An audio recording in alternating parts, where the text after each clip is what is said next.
Hey everybody, it's the Last Angry DJ. My name is Mitchell KC Hill. I'm the old guy that's brought from the depths of radio back in the 70s, and the newer, more recent version of podcasters and current tech is Mr. Alexander Knight with that enigmatic smile on his face.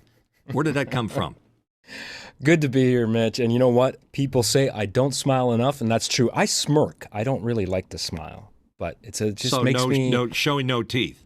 Yeah, there's something about maybe I just don't like my teeth. That's probably people like what it is. They smile like this. Yeah, exactly. It's good to be here for. My teeth aren't properly white balanced. Look at it; they're kind of yellow. Yeah, we all got. You know, I could use a whitening kit right about now. Absolutely, but we're not here to talk about people's teeth. Oh, certainly not. We're here to talk about the Last Angry DJ. This is the show where we interview luminaries in the world of broadcast, as well as content creators, influencers. So we talk about podcasts and we talk about broadcast industry as well. And of course, this is the show that we like to say intersects old media versus new media. But unlike the Iron Chef, it's not about whose industry reigns supreme. It's not about who is better than the other. It's about discussing the ongoing challenges that all of our industries have. And we're going to be talking about that again today. That's always going to be the ongoing conversation. But before we get started to our main topic, let me just introduce another member of our esteemed panel, Mark Giuliani, who knows a little bit of something about radio. Hey, Mark. How is everyone? I'm here today to be the referee between the two of you guys. So why does it have to be that way? Why can't it just be three intelligent people talking about cool stuff? But if you want to referee, by all means, be the moral compass of the show. Go ahead, Mark. I'm sorry, I'm interrupting. Hello. And what topic are we talking about today? We do have a topic. We do have a topic all set aside. But Mark, it's good to have you here, Mark, because Mark is the poster boy of radio ownership.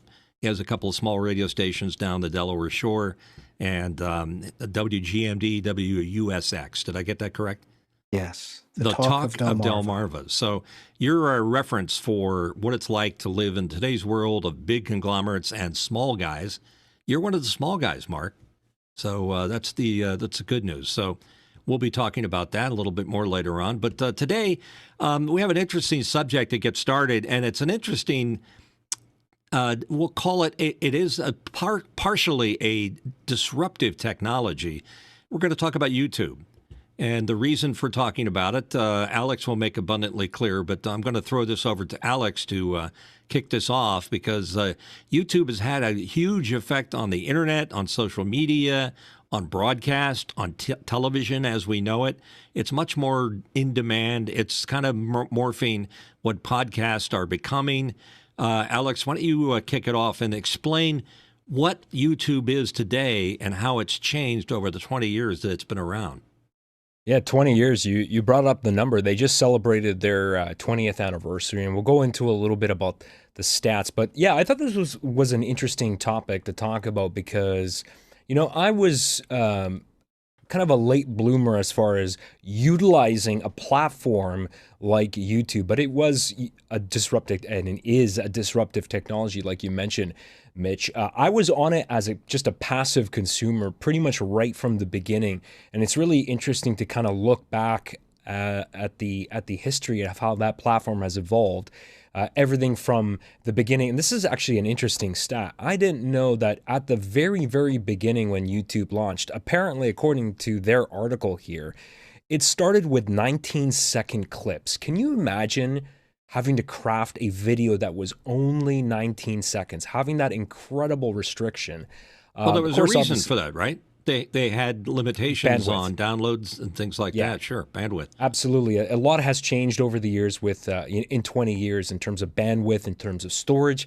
Things have gotten a lot cheaper to be able to run this stuff. Absolutely. That's a big part of it. But I thought it'd be interesting to kind of look back over the last 20 years and talk about some of the stats. And then we'll get into sort of the industry things of how has this actually changed our industry? How has this changed podcasts? Because obviously podcasts are roughly about the same age, 20 years old. right? And then we'll talk about how it's impacted broadcast and how broadcasters are actually utilizing and leveraging that platform. Or I guess maybe the question is, are they actually properly leveraging that platform? We'll probably toss it to Mark a little bit later to get some of his thoughts on that. But just some of the stats. Before we get too far into it, I forgot to do something very important, and it's part of what YouTube likes this for, to tell you that we are sponsored by my very good friends, Arby's. We have the meats, and we also suggest that you try Arby's app that they have. Like for today, I'm looking at the app. They're doing a BOGO special, which means, you know what a BOGO is, don't you, Alex? BOGO? No, buy one. I don't. Buy one, get one free. And you would know about that if you didn't have the Arby's app. So get that. And if you're thinking of lunch plans, you can order online and have that meal waiting for you at Arby's. Again, Arby's is our sponsor. Sorry about that. But that's an interesting point about its tangential. I have a problem with that word every time because you brought it into the intro that we do. That monetizing is part of why YouTube is YouTube. I'm not sure that their competition, Vimeo, does monetizing. I believe they do, but nobody does it as well as YouTube. So can we start at the top of how do you get money out of doing it? Why are people using YouTube? Why has it become a force to be reckoned with other than the fact that Google owns them? Another question I have is, did Google buy them, start them from the beginning, or did they get purchased along the way? Also another great question. Yeah, so before we dive into how it's changed the industry, I just wanted to mention this number and let this sink in for a minute. On average, there are 20 million videos uploaded daily to YouTube. Think about that. 20 million uploaded daily. Just think about just the sheer logistics of shuffling that much data around. That just goes to show you what a powerhouse Google is. And you're right. I believe, if I'm not mistaken, Google acquired that YouTube product and made it their own. I'm not exactly sure where in the timeline because it doesn't talk about it here, and I don't have that information readily available. But you're right. It wasn't their invention. What was that, Mark? After the first year. After so the founders first year. sold to Google after the first year because Google saw the technology they were building and wanted it. Okay. There you go. So some interesting other stats here that I wanted to go over. In just last year alone, YouTube users averaged over 100 million comments on videos, just again showing the engagement aspect, how engaged people are with videos. One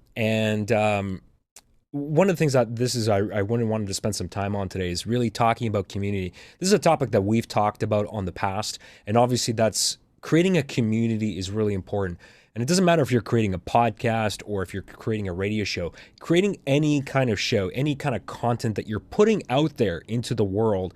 Really, if you want to have an audience, it's really about engaging and speaking directly to that person. In fact, they teach you in broadcast school, Mitch, radio is a one-to-one communication medium. It is, I'm talking to my best friend on the other end. I'm having a conversation with you directly. And that's something that I took to heart when I went to broadcast school. And I try to sort of bring that into anything that I make with podcasts, is how do I build that relationship with the person on the other end? Because, you may not know me, but there is a relationship there.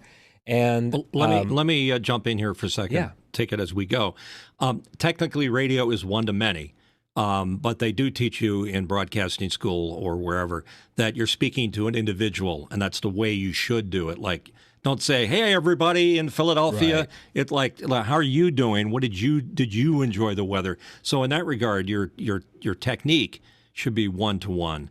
But the reality is the medium is one to many. So sorry to interrupt you, but I wanted to clarify that. No, that's absolutely accurate, and I totally agree with that as well. Also, interesting thing, because this is now part of YouTube, and we don't really talk about this often, but they have some stats too on YouTube Music, as believe it or not, YouTube Music is now 10 years old, which is really interesting. And it feels like YouTube Music is also kind of a new product that I don't know they don't really say how many people are actively using it, but it is obviously a part of it. It's bundled now with YouTube Premium. So if you are paying for YouTube Premium to remove ads, you also get you get YouTube Music bundled in. So I guess one of the things that we can maybe start this off with, how has YouTube as a platform, how has that changed what the average person is able to communicate and get out there in the world? Much like how podcasts I feel podcasts kind of democratized everything in terms of, like, it used to be a really hard industry to get into. You know, if you wanted to get on the radio, you know, you make your demo tape, you send it into the radio station, and even getting into television and the broadcast industry that way is really, really, really hard, right? So with podcasts, anybody with a microphone could just, you know, with a little small investment, can get that started. So I wanted to talk a little bit about how YouTube has really changed things, and also how you guys see YouTube changing the world of broadcast, because obviously some radio stations are leveraging the video component of that. Some people are placing different priority on video, and people take it some people take it seriously and other people don't take it seriously. So that's my question to you, is why aren't more people in radio taking the video component of it seriously? You know, you got radio stations like KEXP in Seattle that built a bespoke studio for music performance, that invested in high-end cameras and have this incredible production. You have NPR Tiny Desk. So why aren't more people doing this? Well, you covered a lot there, so let me take a couple swipes at it. YouTube's pretty much affected everything, anything involving communication, and radio is a distribution method for getting your method out there, but it's generally limited to an area, geographic area, because that's where your transmitter would cover. YouTube is international. It's everywhere. It's everywhere. It's everywhere. It's everywhere. Chicken Man reference there. So what's interesting about it is that you brought up about music. Nowadays, a lot of people don't own a music library or a playlist. They own access to Apple Music or YouTube Music or all the various others, Pandora, Spotify. There seems to be no real reason to have all the individual songs stashed away in your computer, which I've done, but not everybody is me. That sort of changed the way people store the music. It's also affected a lot of things in the music industry because of it, because if you have access to anything and everything at any time, anywhere, it's changing the equipment you use to play it back, the access to it is more convenient, and it's affecting some things in the music industry. For example, how artists get paid, which is a lot to do with it, because that affects the amount of content that's available that's good and creative. I have to scratch my nose a second. Oh, sorry, I had to do that. It was very itchy. It's that time of year. So it's very interesting how that's affected the world. But YouTube has affected so many things. And radio, to get to your other question, and I'm going to kick it over to Mark because I'm sure he's chomping at the bit, or is it champing at the bit? I think it's either or, champing or chomping. It's interesting because I think radio kind of saw the writing on the wall, and they started taking their morning shows to video and putting it up on social media. And as it evolved, it had to become easier to do, mainly easier for the viewers or listeners to be able to receive it. And YouTube has democratized that aspect of the communication as a distribution method. And to be honest with you, most radio stations did a pretty crappy job of presenting video and stuff, because a lot of people in the radio business thought that, well, we're really good at doing radio shows and doing a morning show and talking up records and doing this, so we've got to be good at everything else that has to do with reaching the public. Well, the fact is, no, they're not. There are some good standouts, but there's a lot of bad radio content being created on YouTube, and just because they're a radio station doesn't mean that they get cut some slack because they don't look as good as CNN or Fox News or whatever. So it's a very interesting evolving media that is becoming democratized across the board as a technicality. And here's where I'm going to lean into Mark here a little bit.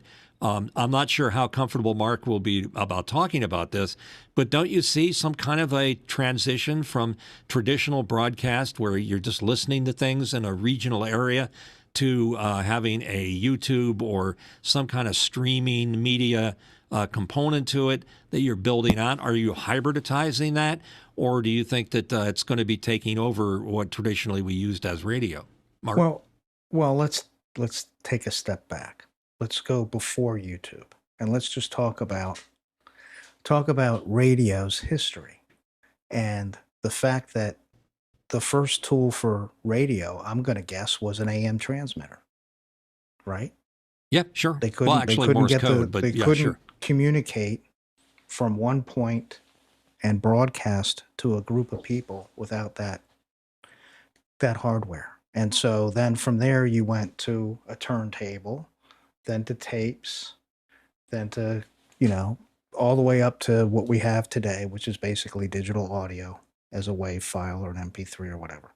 And this is just another series of tools, whether it's YouTube or Rumble or Vimeo or whatever. It's just another series of tools to get information from one source to another. Now, radio is totally different than YouTube in the sense that radio is from one to many. YouTube can be interactive once you start involving the chat and all those interactive tools with it. And that's where I think radio needs to take a lesson from that. And instead of remaining a passive thing that people just listen to when they're in their car or when they might be out in a garage working or out gardening, they can start to promote the interactivity and the communication back and forth with a community, because that's not something TV does on a regular basis. TV is usually passive as well. You sit there and you watch it. But I think the real power here that all of these digital tools offer, whether it's YouTube or any one of them, is the fact that by combining the internet with radio, you now have two-way communication. You now have the ability, especially in talk radio, which is what I know about. I don't know about the music side of radio, but you have the ability to really have interaction between the people who are the old-fashioned listeners can now project their opinions and opine with the host, with the guest that the host brings in, and you start to have more of talking forums than traditional listening to other people talk about something. Yeah, I would jump in and say that if anything, YouTube has democratized it to the extent that you don't have to own a radio station or have all kinds of radio equipment to have a YouTube channel. I mean, it's basically saying, if you want to talk about how you like to tie ribbons on packages, you can literally make a YouTube channel out of that, and you don't need a radio station and the startup cost to be able to accomplish that. That's the big, I think, the social change that's disrupting lives here is that the fact that everybody, I'm sure that there's a subject being covered by a YouTube channel about anything. You could do a search on it and it's going to be there. You don't need to own a radio station to be able to do that. Now, radio stations, in order to bring talk radio to YouTube, does exactly what Mark was describing there. But I'm saying YouTube goes way beyond that, extends way out beyond that on a social basis to allow people to put their faces on the air with some kind of a thing. Our show is called The Last Angry DJ. Do we talk about just radio and just that last guy, which me? No, we don't. We want to broaden the subject. But the good part of it is what Mark points out is that we're allowed to get the exchange of our listeners right there and up front and close, and also the ability for them to interact directly with the talent that's doing the program. So that's just the 2 cents that I wanted to put in there that has democratized YouTube across the board for everybody. And some people are better than others at doing this. Again, I'm a radio guy. I come from a radio background. I sort of made it into video as a sort of a secondhand job, and I've gotten a little better at that. But some people are doing really, really horrible YouTube channels discussing things, may not even be correct information. They need to be vetted sometimes. But there are some very good ones out there, too. I'll use an example. I discovered on this show a guy named Rick Beato that talks to musicians in a very intelligent way about music and playing of parts. I just watched the Pearl Jam interview last night. It was very informative because I learned things about the music that I used to play that I had no idea existed because I didn't have that kind of interaction. But Rick Beato is very good at what he does. He also has been able to monetize what he's doing so that he can perpetuate it. So it's like you almost have to have a certain collection of things to be able to have a successful YouTube program. And one of those things is subscribers, or people that are actually watching the program. So we look at two things to determine whether or not we're on the right track. We look at our subscriptions.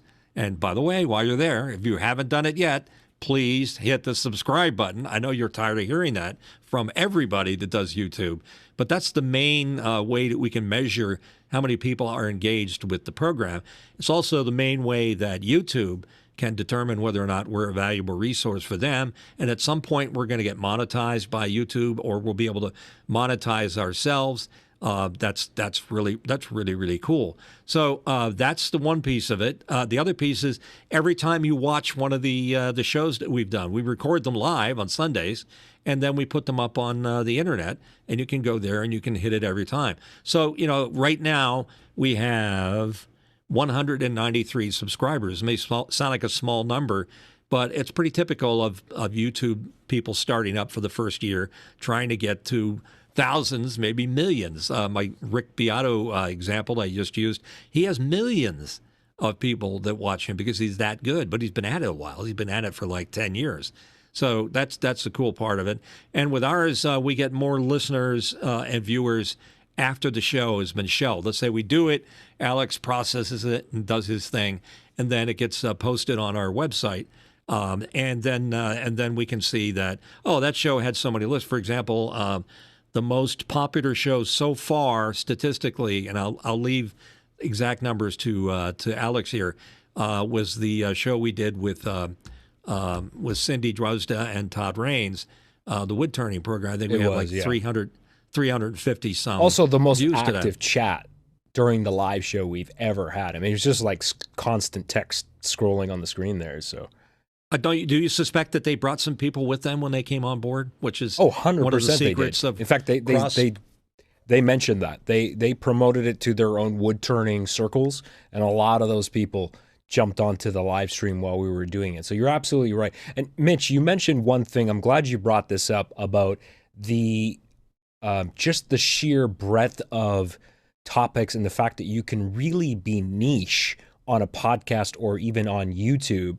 And I think, just to give you one example, for example, like there are shows on YouTube where it's just somebody who's super passionate talking about stationery or talking about fountain pens. And there's an audience for that. It's not going to be millions, but it's probably tens of thousands of people, right? And that's kind of hard to sell that concept. It's hard to go, like if you're at even a small radio station, who's gonna greenlight, an hour program to talk about fountain pens? Nobody's gonna do that. But platforms like YouTube and platforms and technology like podcasts, the open platform nature of that allows anybody to talk about anything, for better or worse, which you also brought up, Mitch, is because there's a lot of slop as out there, right? So it takes a while to get through all that junk to find the little golden nuggets that are out there, right? And also, that's one of the things that makes these platforms so hard to stand out, because unless you jumped in right at the beginning of podcasts and right at the beginning of YouTube 20 years ago, like we are struggling now, starting a show right now, today, is way harder because there's hundreds of thousands of shows out there. How do you get discovered? Millions of shows. Oh, yeah. And the other thing is that it's true to the day in the life of anybody that likes social media, uses the internet, is determining how much bandwidth do I have to seek new content. You have the ones that you enjoy and you're happy with, and that's why I think radio is still relevant for it, because it's easy to relate to radio because it's been around a whole lot longer than YouTube. Radio's been around like for 120 years, something like that, since Marconi invented it and KDK in Pittsburgh started broadcasting. It's been a lot of time. So that's an entree to various radio stations. But just sitting there and thinking, what do I want to look at today? It's like Netflix. You had the same problem. Yep. You pay for that service. What are you going to watch today? Well, I'm going to go to movies, and I want to see an action movie or a rom-com. And then you got to go searching for something.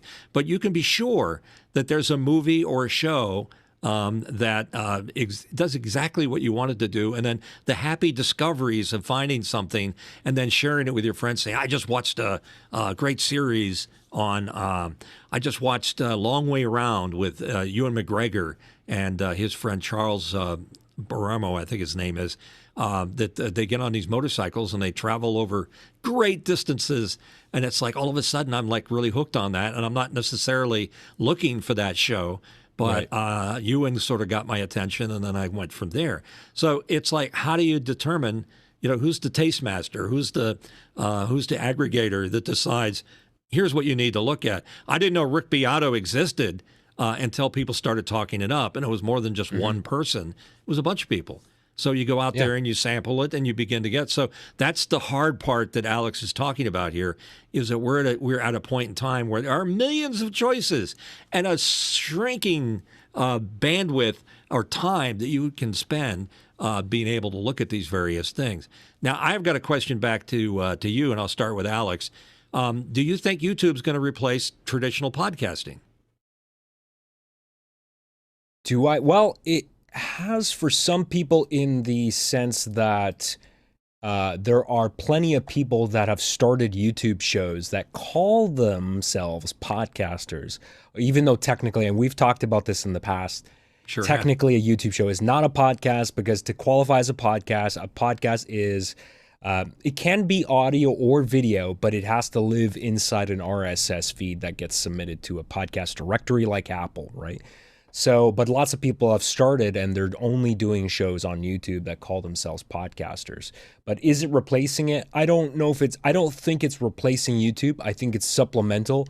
There are plenty of podcasters that started as an audio only podcast and then decided, oh, let's buy some cameras. We gotta have our Me Too moment. We gotta jump into video and create a YouTube channel. So lots of people have done that after the fact. I'm included. I'm one of those people that had, done audio for a long time, had podcasts in various incarnations for 15 years. And, I didn't start video until way, like well past a decade into doing it, did I start experimenting and learning about how to do it with video. So I think there's space for both. They both have unique aspects to both those platforms. One of the things I wanted to get both of your opinions on, both Mitch and Mark, about where do you see let's not look too far out, but let's just say, I'll get to 20 years from now, but let's say the next decade,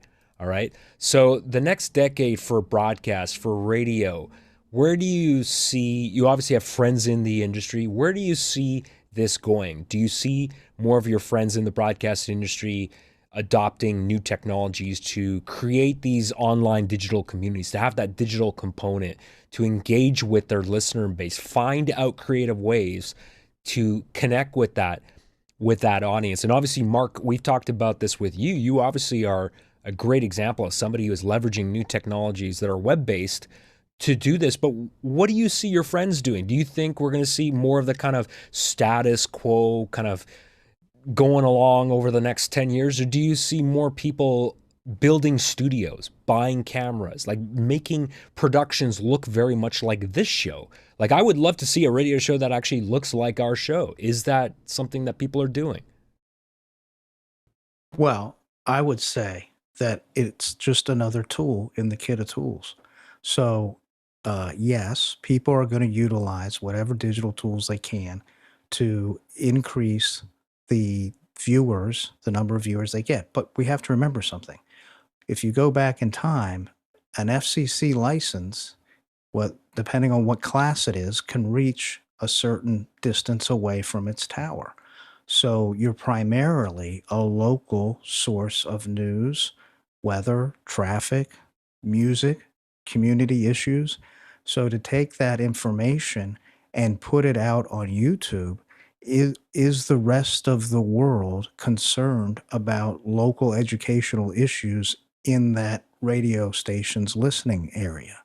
So you have to be careful how you utilize these tools. You could be just putting a lot of investment into something that's going to have very little return. But in general, I think the technology and the tools are going to be used for a lot of other things. So, for instance, we're bringing all this technology in to make it more interesting and communicate better with our local audience. We're not doing it to reach somebody in Europe or somebody in Asia. We're doing it to reach the local community and provide them with better resources. And the other thing to keep in Interesting. mind, and I know Mark knows this very well, is that radio is a do-with medium, which means basically you do something with it. It doesn't engage you. You can drive your car, you can do your laundry, you can cook a souffle while the radio plays in the background. And podcasting is the same way. So those advantages are there. To engage somebody visually via YouTube requires some concentration. And I think what's going to happen is that when you go to your media portal, which is your home TV system, whatever you want to call it, I call it a media portal. It's not going to have a distinction between watching movies, watching weekly serial shows, or watching YouTube. I watch YouTube on my big man cave video system as much as I do anything else. There's no distinction, but streaming makes it a little bit different. And don't forget that radio still has a place, just as podcasting does. Is that it's a do-with medium, so you don't have to. It doesn't require your eyes to be involved. You can be doing something else. Yeah, go ahead, Mark. You're muted out, buddy. Sorry. I'm going to bring in a comment from I Am Fatness. I think streaming services will build out more live content and start usurping cable completely. And I agree. I think the cable industry is for a hurting because there's too many other alternatives. And I think we're talking about YouTube here, but think about YouTube TV. It's totally transitioning how people can watch on demand what the cable companies are putting out on a schedule still. So you take that, you combine that with, all the things we're talking about here, and you're going to see changes in the industry, but you just got to remember who is the target audience. And so you can use some of these tools that are coming out now, but you got to remember to stay focused on the listeners that you have and how do you grow those. Yeah, and how do you call attention to yourself, Alex? How do we call attention to ourselves? Because there's a huge bandwidth of YouTube videos out there. How does somebody find out about us?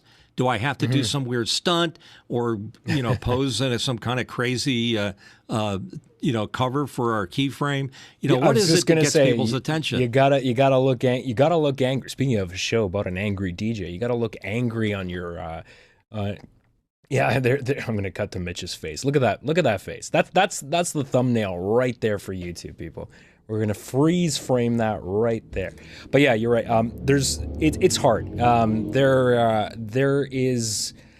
a lot of challenges. We don't advertise. That's something I didn't really want to do right away.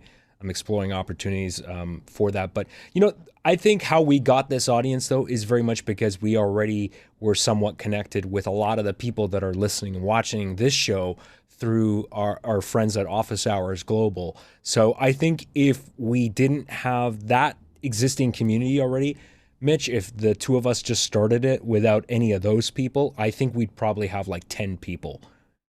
10 subscribers right now. So I think it helped having that existing community, but it's hard, man. It's word of mouth. It's leveraging social media, reaching out to your friends your industry friends, to be specific, asking them to have a look at it, ask them for feedback, ask them to share it with other people. Word of mouth is a big deal for sure. That definitely has an impact because when you're first starting out, you're not going to have the advertising you don't have the audience size to command advertisers. You can't go to Coca-Cola and Pepsi and ask for a sponsorship when you've got 200 subscribers on your show. So you're right. It is definitely very challenging. In fact, actually, Mark, do you mind? There's a couple of comments there in the YouTube chat from I Am Fatness. Could you read those follow-ups?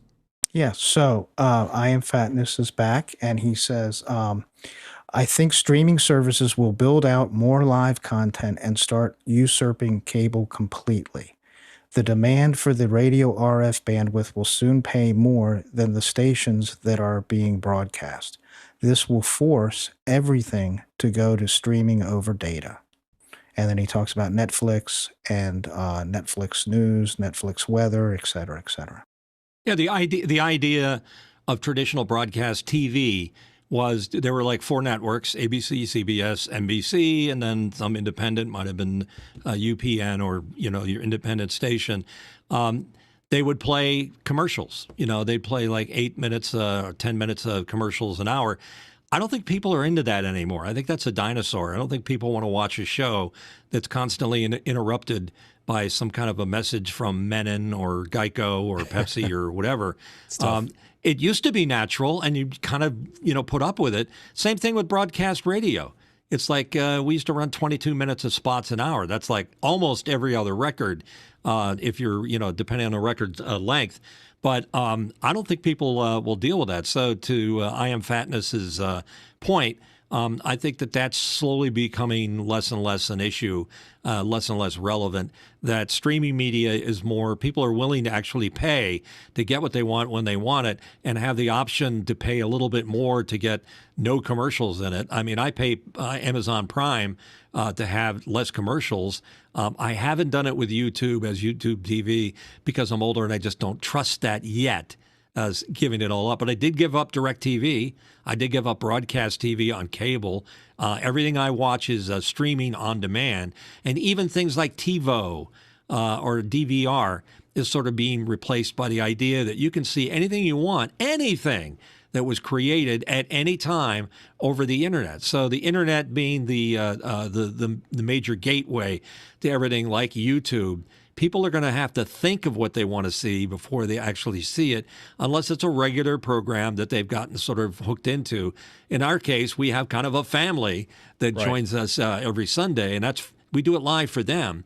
But we also tape it so that people can see. I use the term tape. It's not really tape. We record it and then make it available. So all the processes and the mechanisms have changed, and YouTube has changed with them because YouTube is responding to those things. The way people watch TV, the way they listen to the radio, the way they get their information, it's a whole different beast, Alex. And absolutely. And, just to go back to I Am Fatness's comments that he made about the demand for RF radio bandwidth, and forcing everything to go to streaming. One of the things that I'm kind of curious about, and to bring people into the chat, into this conversation, is YouTube the best platform for traditional broadcasters? So, as more people move to live streaming, we already have established streaming services like Netflix, like Amazon. So I'm just thinking too, since a lot of traditional broadcast skews to a slightly older demographic, is YouTube really the right platform for these stations to move to? So, for example, would it make more sense as a radio station to partner with a Netflix of the world, to have a video component on Netflix? Could you get more eyeballs of that audience on a platform like Netflix? Would that make more sense? What do you guys think? Mark? Well, I don't know about Netflix. When I think of Netflix, I think of watching long form movies and things. I think one of the problems we've had is, as a news talk station, we talk in depth about politics or health and things of that nature, and we have callers call in. And it doesn't take much for those callers to ask a certain type of question to where we get a strike on YouTube. So we're not streaming to YouTube anymore, not because we don't like it or we don't think it's good. It's got great, reach, but we've started to use Rumble because we don't get taken down. And it's because Rumble isn't as concerned about certain topics as YouTube has been in the past. Now, will that change in the future? Will they lighten up? Well, I hope so. But for the topics that we talk about that tend to be political or tend to be about things going on locally, it's proven to be a challenge where you're constantly responding to not only the subject matter, but if we play bumper music and we have the rights to play it, YouTube can take us down. And I don't know that they're doing it on purpose. It's the algorithms that they've set up to go through and run through and make sure everybody's being legitimate. Yeah, they have geeky people sitting in rooms like listening and say, I think I hear it. He's playing Back in Black, AC/DC. Let's tag him. It's their algorithms being done by AI, and I think AI is going to take over that part of the work if it hasn't already done that. But the interesting thing is that YouTube isn't the only ball game in town, but there's a reason why they've evolved and continued to change over the 20 years they had. I'm also in the business of creating video for clients, the corporate clients, advertising, things like that. And the other companies that you would go to would be Vimeo, which is another one, which has excellent quality, maybe a little bit better than YouTube, at least initially. But here's where YouTube starts to shine because they're responding to the marketplace, as most capitalist companies do here in the US of A, is that they change based on what the demands of the people are. For example, YouTube provides a lot that you don't get from a podcast. They have this whole broadcast, like I'll use ours, for example, fenced in with metadata that we can track exactly what's going on while we're talking. I mean, I can see a timeline for our show from beginning to end, and I can watch the involvement of people asking questions or tuning in or tuning out. Granted, our sample is not huge. But Alex, why don't you talk a little bit about the statistics that are going along with the success of using YouTube? There's a lot of information there. Yeah, that's true. There is a lot of information. We're kind of spoiled, and I guess I take it even as somebody who's been doing this type of thing for a while now and lives in this area. I mean, I kind of take it for granted. I mean, being able to access the sheer amount of data that we have access to at our fingertips and real live data is something that I'm sure broadcasters would love to be able to have, but unfortunately it's a limitation of the traditional terrestrial broadcast format. They don't, I mean, we have Nielsen ratings, but I mean, to have that kind of live real time, like you said, Mitch, to look at a graph and go, oh, when we switch topics here, we could see the drop off, people lost interest. Specifically, we can pinpoint that and go, when we started talking about politics 30 minutes into this episode, everybody went to sleep and changed the channel. Right? That's an actual thing that happened. Alex was saying, hey, we just lost 20 people. I was yakking about some political rant. Right. And this was like, and the thought that went through my head was, people aren't tuning in here to find out about politics. There's plenty of other places they can go to get that, but they're not getting it here. So stay in your wheelhouse. In your lane would be the lesson you might learn for it. And we kind of abuse that privilege a little bit sometimes too. But the idea that you can, have somebody looking over your shoulder, telling you, who's listening, why they're listening, all that statistical information. We live in a time where that is, it pushes up against,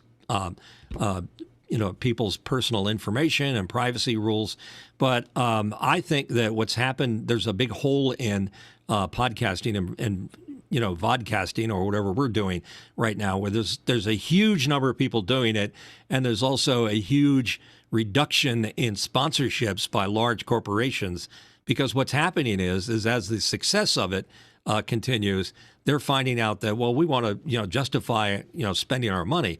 So if Arby's is saying, well, we're not sure we want to sponsor your show with 385 viewers and 193 subscribers, they're gonna compensate us, exactly. By the way, they compensate us by giving us certificates and things that we can enjoy for our craft services. We're not that big a player on the corner, but as that part of the business model changes, there's going to be less and less room for less successful YouTubers, whatever they're doing, because they're going to be rated just like anything else. And the more metadata you have to have very specific information, like an advertiser looking at looking at us, they're going to want to know the demographics. They want to know the age groups of the people. They're going to know where they're listening from. They might even want to know what's called psychographics, which is a little bit of their lifestyle choices. I mean, the more information that can be supplied from the spoken word or whatever is showing, the more people are going to be able to target into what we're all about. So I would say that what we have to do as citizens of the YouTube jungle is to be more specific as to what it is that we're offering on a regular basis and doing it consistently. We're here every Sunday at 5 o'clock, God willing, and the creek don't rise. But we want to have some consistency. And we also want people to know, because it's part of my personality, that anything can happen. We might talk about anything. We might reveal something. We can go back to radio, and that's fine. But radio is also a little bit of the psychology of why people watch YouTube or deal with social media. We need to understand that. We need to understand the mechanics of what people do in a day in the life. And I think to understand that traditional broadcast is going away on TV. People don't like watching commercials anymore. I don't like it. I don't know about you, but I have limited sums of money. That's one that part I have. of it. Go ahead, Alex. That's one part of it, but I think the other thing is, and I hear this from people all the time, and I certainly have my own opinions about this.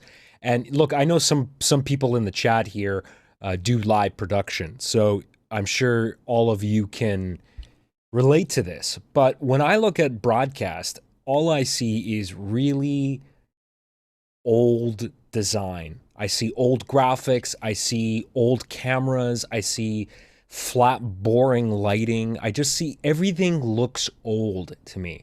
And it's not just, yes, the commercials are annoying. That's a big part of it. Why? Hey, look, I pay for YouTube Premium. I'm happy to pay $12, $13 a month to get rid of ads. So, but that's one component of it. Mainly, it's about the content, really, and how that content plays out. And when you look at any of the successful big YouTubers nowadays, I mean, man, they're using Sony FX30s and FX3s and Ari Alexas and red full frame cameras. And I mean, the amazing production. I mean, just look at Marquez Brownlee. I mean, even Rick Beato's channel.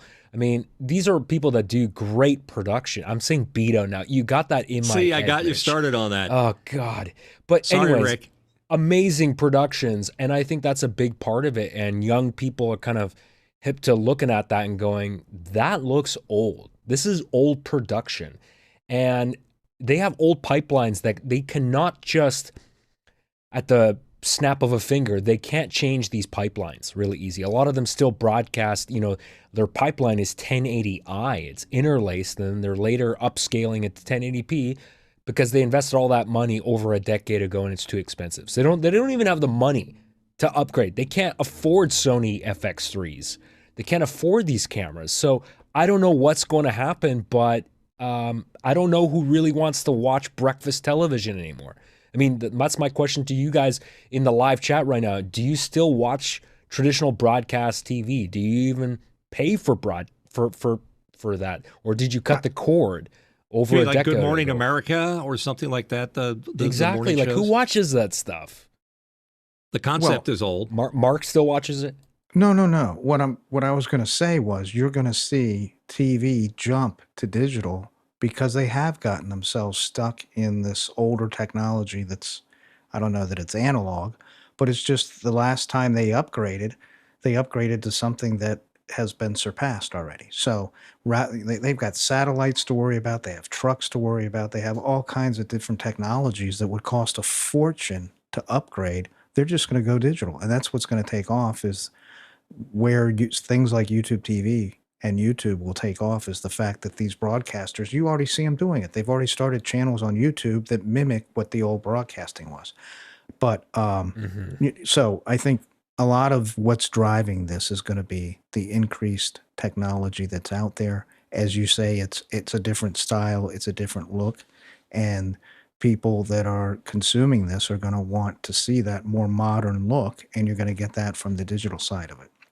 I think the biggest thing that's affecting broadcast TV as we know it, and I've certainly been exposed to it more than anybody else here on this panel, is that the monetary aspects of it, the monetization affects how much money they can invest in broadcasting. A lot of the networks still are doing 720i as their signal quality because they can't afford to upgrade their infrastructure to 4K. Or something else, that's the higher quality, or more whiz-bang sets with LED monitors behind them and the real engine driving. People are kind of getting jaded to all that kind of special effects stuff. But I think it affects younger people like Alex more than it affects us older folks. Us older folks are a little more comfortable with the traditional. I used to watch Howard Cosell. I'm saying Walter Cronkite. I'm trying to remember Howard the Duck. Walter Cronkite sitting at a desk with a person just down below them, down here, handing them scripts and updates, and all they had in the background might be a world map and a chunky old microphone in front of them. That was it. And that was good enough. And it was just enough that Howard, I keep calling him that. Walter was, looking at the screen and talking about things. The whole thing is changing and it's evolving and our tastes are changing. But I think if you get down to it, look where the money's coming from and how much is being spent. The less money being spent, the slower things are going to go. And that's kind of where we're in. We're in a correction point right now. Okay. Yeah, go ahead, Mark. I was going to say the other thing that you touched on, Mitch, that is really going to be changed, I think, pretty quickly is the whole fact of the analytics that get provided for almost free on the digital formats. So you get to see right away what you guys were talking about. You can see live 20 people just dropped off because of the subject matter versus what we're used to with the big analytical companies charging you an arm and a leg for a small market to give you a diary report.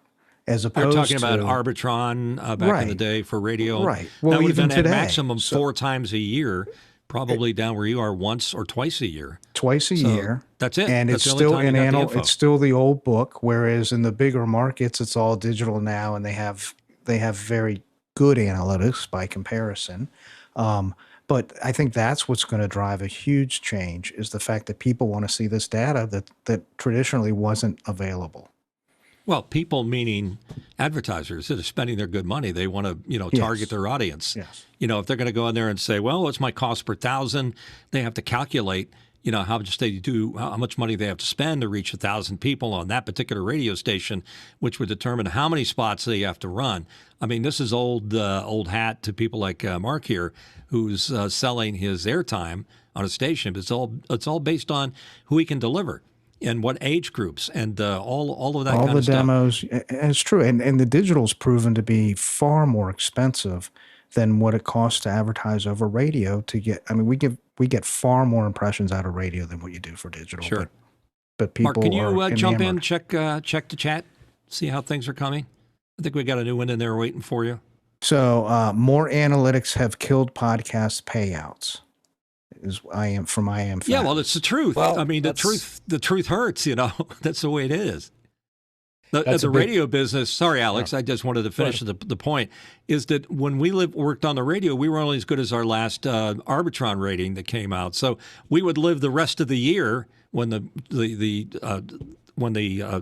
surveys were being done and people were filling out their old Arbitron diaries. We may get fired at the end of the thing. In the radio business, you moved around a lot. If you were talent, because bad rating, you're out of here. But you wouldn't know it right away. You didn't imagine if you knew it the day you did the show. The boss meets you at the door when you finished the show and said, "Hey, good show. Problem is, we lost half our audience." And he's like, "You need to make some adjustments." That's the gift of the analytics, and that's what YouTube has. It does indeed. And after I suppose after you get the bad Arbitron news, you go straight to Arby's, right, Mitch? See what I did there? I go to Arby's every day, so it's not a problem. Arby's but yeah, is you're part right. of my regular one routine. Of the things that I have seen in the industry, and the Leo Laporte has been very vocal about this. So one of the reasons why he had to shut down the Twit studio, move that whole thing to his attic, was because ad spends, they're just not what they used to. And one of the complaints that the ad industry or the companies that are paying for these ads are saying, look, you guys are not giving us enough data. Like, we need to know more than just an IP address and a locale. We need to know more about, like, what are these people thinking? How old are they? What are the demographics? What are the psychographics? They want to know all of that.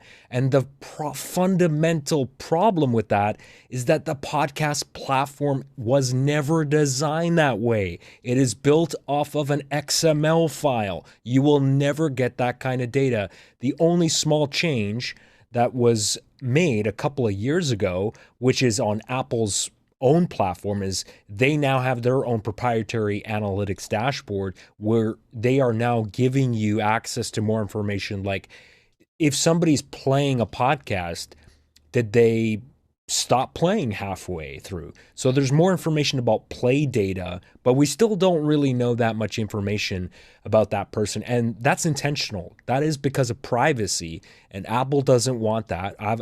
Apple is way more privacy conscious than a lot of the other companies out there because they make their money off of hardware. That's not, their business is not built off of advertising like what Google is.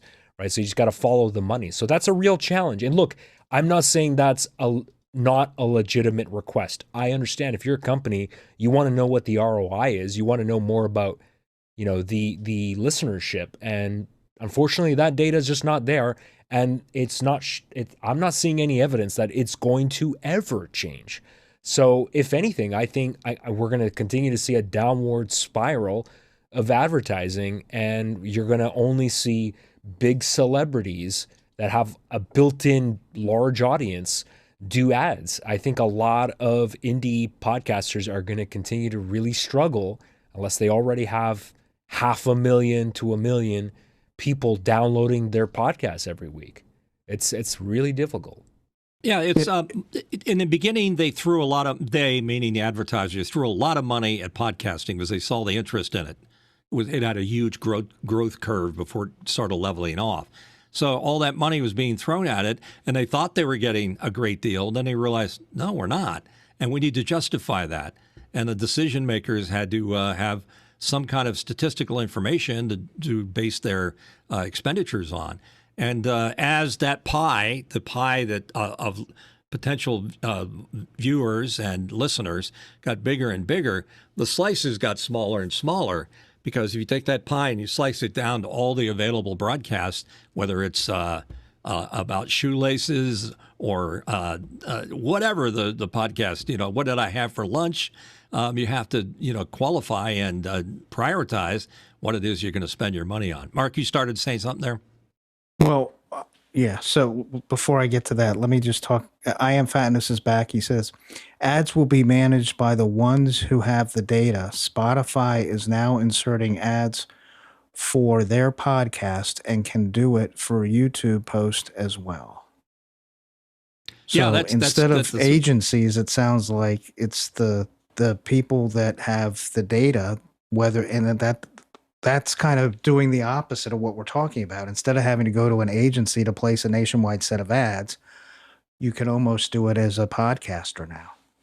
Yeah, but the other thing is, remember, people are trying to decide whether or not they want Big Brother to be staring over their shoulder. Like, I just bought 2 big Sony TVs, and the remotes have specific buttons on them for Google and YouTube and a few others. I guarantee you that they are paying Sony big money to put those buttons on there just so that they get more viewers for those services.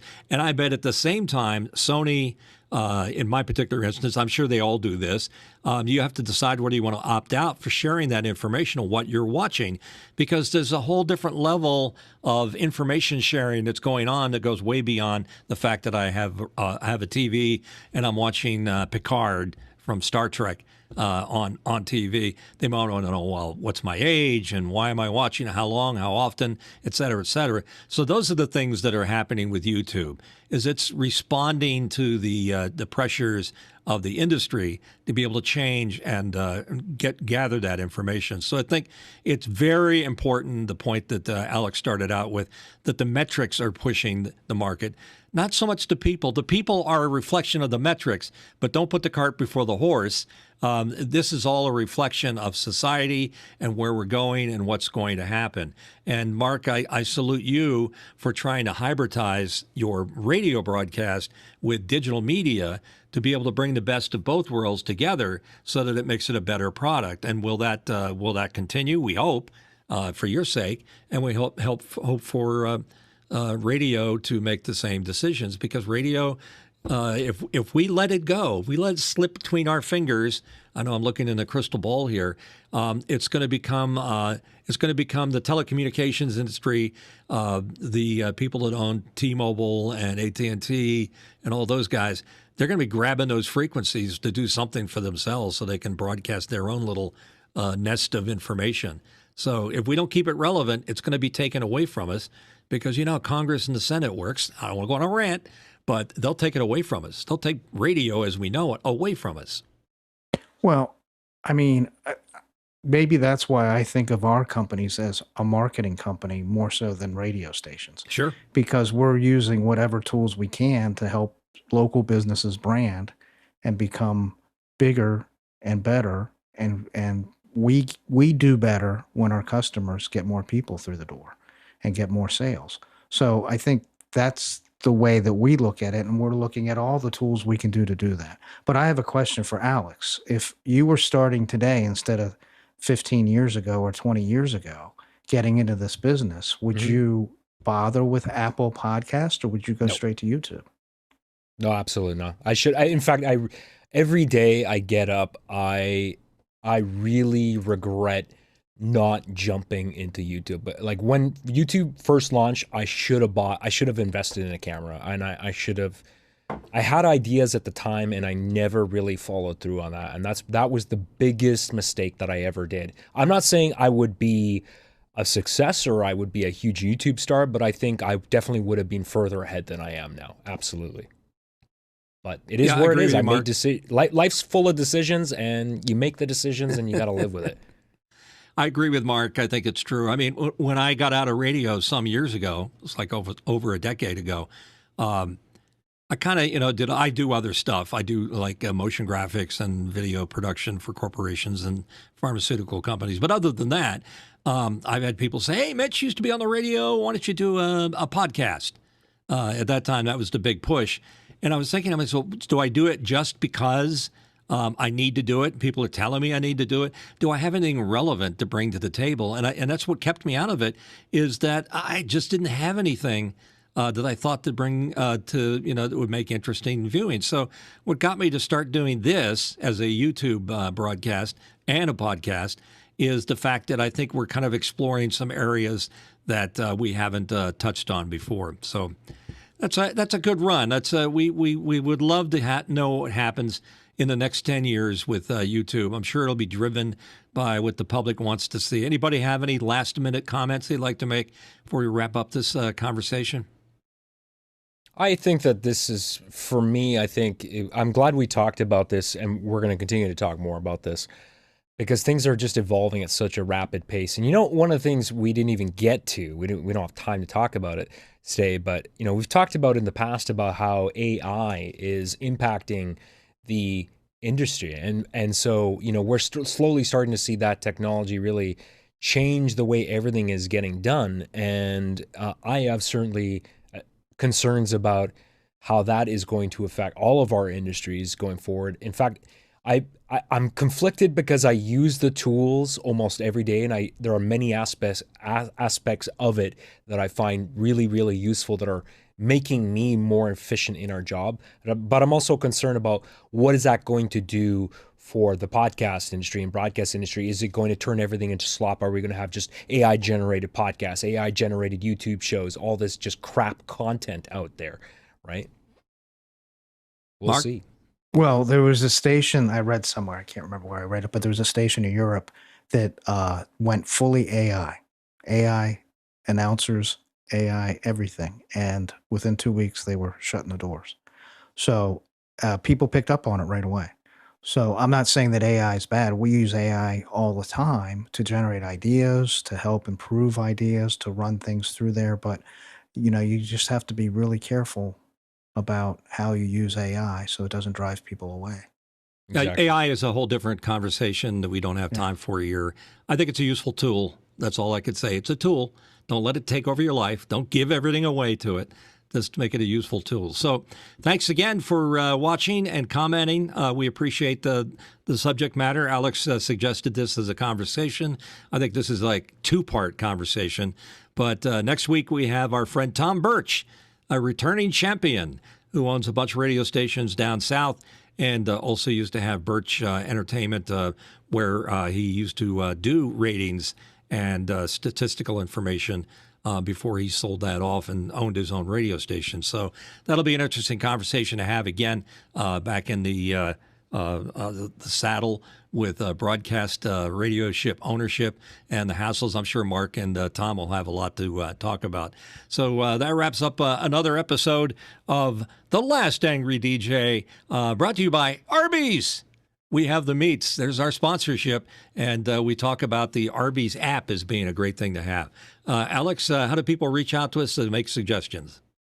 Thanks, Mitch. There are numerous ways that you can contribute to the show and reach out to us. If you have comments about the show, you can reach out to us in our Discord community. If you don't know how to do that, you can scan the QR code that you're seeing on this screen now. I will leave that up for a little bit there. That'll let you into our Discord community. The best place to continue the conversation during the show, after the show, anytime you like. We've got a lot of different channels in there based on different topics, and we'd love to see you in there.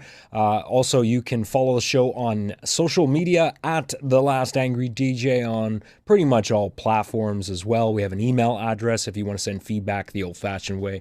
Email address is hello@thelastangrydj.com. If you want to support this show monetarily, you can also do that as well. Patreon.com/thelastangrydj. That's patreon.com/thelastangrydj, and become a coffee supporter at $2 a month. You can also just subscribe to the show and share with a friend. We would greatly appreciate it. The show is also available as a podcast. If you prefer an audio format, it is available on Apple Podcasts, Google, Spotify, TuneIn, and Stitcher. You can ask your Amazon Alexa device or any smart device to play our podcast, and that should work for you. And also, thanks to our friends at Boinks Software who provide Memo Live. The show is entirely powered by Memo Live. We wouldn't be able to do this production at this level without their help. So thank you very much to those Thanks, guys. Oliver. We appreciate it. And Mark, by the way, I'd like to, instead of the coffee, I'll have 3 fingers of some single malt scotch. That would make my day. If I could just a little slug of that after the show, it'd be great. Mark, we were talking about a lot of radio stuff, a lot of stuff for your crystal ball. I know you're still staring into it. How are you feeling about your investment every week about radio? It's going great. That's what he has to say, ladies It's the and gentlemen. right Look at that crocodile tears coming down along with it. So thank you, Mark, for your input. Alex, once again, it's great to have you as my producer and our co-host on the show. We thank everybody for joining us. We look forward to next week with Tom Birch. Until then, take care, folks. Be good. Swagger down the street with your red lips and funky beat. You better hold your head up to the sky. I'm gonna roll with you till the day I die.